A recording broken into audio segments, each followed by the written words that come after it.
की सरकार थी, उन्होंने कहा था कि देश की संपत्ति पर पहला अधिकार मुसलमानों का है। माताओं बहनों का सोने का हिसाब करेंगे, उसकी जड़ती करेंगे, जानकारी लेंगे और फिर उस संपत्ति को बांट देंगे।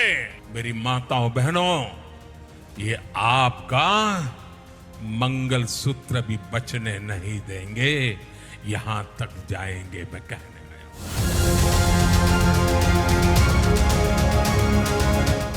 Along with programs for the uplift of scheduled castes, scheduled tribes, other backward classes, minorities and women and children. To ensure that minorities, particularly the Muslim minority, are empowered to share equitably in the fruits of development.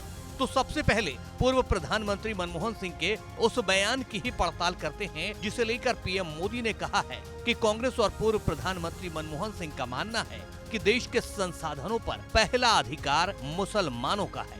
क्या वाकई मनमोहन सिंह ने कुछ ऐसा कहा है? आप खुद सुनिए। Education, critical investment in rural infrastructure and the essential public investment needs of general infrastructure, along with programs for the uplift of scheduled castes, scheduled tribes, other backward classes, minorities and women and children. The component plans for scheduled castes and scheduled tribes will need to be revitalized.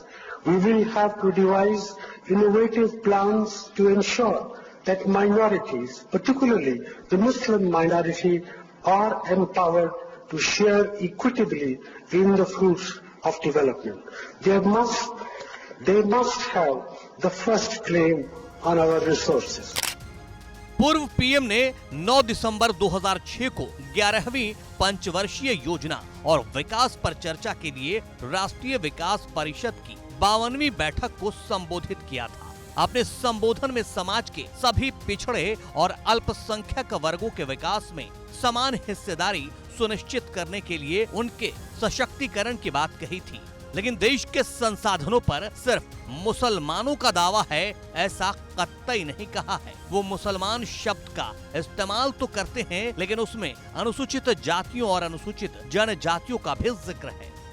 अब कांग्रेस के manifesto पर भी नजर डाल लेते हैं, जिस पर बांसवाड़ा की चुनावी सभा में पीएम मोदी ने निशाना साधा था। कांग्रेस ने न्याय का संकल्प नाम से 2024 का मैनिफेस्टो जारी किया है। सामाजिक न्याय वाली कैटेगरी में अल्पसंख्यकों का कॉलम है। कांग्रेस ने ये सुनिश्चित किया कि अल्पसंख्यकों को शिक्षा, स्वास्थ्य, देखभाल, सरकारी नौकरी, लोक निर्माण, अनुबंध, कौशल विकास, खेल और सांस्कृतिक सहयोग में बिना किसी भेदभाव के मिले अवसर। कांग्रेस यह सुनिश्चित करती है कि प्रत्येक नागरिक की तरह अल्पसंख्यकों को भी पोशाक, खान पान, भाषा और व्यक्तिगत इमारतों की स्वतंत्रता हो। पड़ताल आपके सामने है, तय आपको करना है। बयानों का क्या है? मौसम चुनावी है।